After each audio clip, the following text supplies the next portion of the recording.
Japanese carmaker Toyota has emerged from the shadows of its rivals to become one of the most dominant teams in the WRC Safari Rally.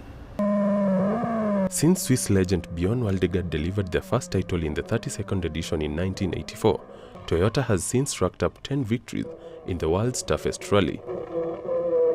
Now rebranded Toyota Gazoo Racing, the team enters the 70th edition this year, aiming to complete a third successive Safari victory, the second time they'll have achieved the feat since 1984 to 1986. The love of the Safari basically came from the fact that it was started as the world's toughest event. From the coronation days, all the way to when manufacturers started taking notice and seeing this is actually a car breaker. So when you test a car in Kenya to its highest limits in terms of endurance, speed, and terrain, it can't get better than Kenya. Toyota has paraded legendary international drivers in the Safari Rally roster over the decades, but one of their most memorable victories came in 1994, under a discontinued arrangement that saw works teams include a local driver in their roster.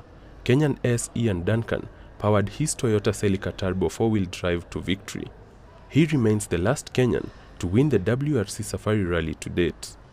So Ben eventually managed to get some better cars, a lot of help from AVA and Peter Hughes, and then managed to get a good car for Safari, a few years of that, and then a nice spoilt works drive from Toyota Team Europe. Well, I think Ian Duncan was a very special case.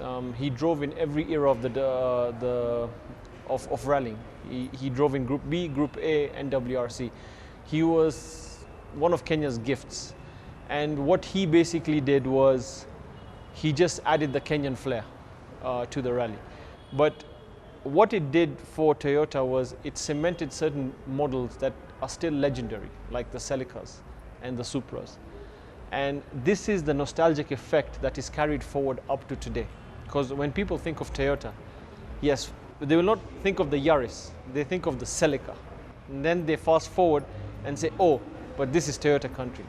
So it goes back to the previous years, and the connection is always there, and it will always be there. When people think Toyota, they first think Celica. Toyota has sealed back-to-back victories in the Safari since its return to the WRC in 2021. In 2022, the team made history when it became the first ever to complete a top 4 sweep with Finnish world champion Kalle Rovanperä leading Toyota to the podium. In the 90s and the 80s, this event was the most important single event in the championship for Toyota. And now coming back to win this rally since 1994, it's been a long time, and return to Safari for the first time, and we are able to win it. So for sure it has a great value for Toyota. Toyota has transferred its success in motorsport to improve their road cars for global customers. What we do is it's about participating in every discipline and applying every lesson learned in your everyday car. And that is why you say you will love the Toyota experience. Toyota come to the 70th Safari Rally and 7th round of the 2023 WRC, leading both the drivers and manufacturers' standings.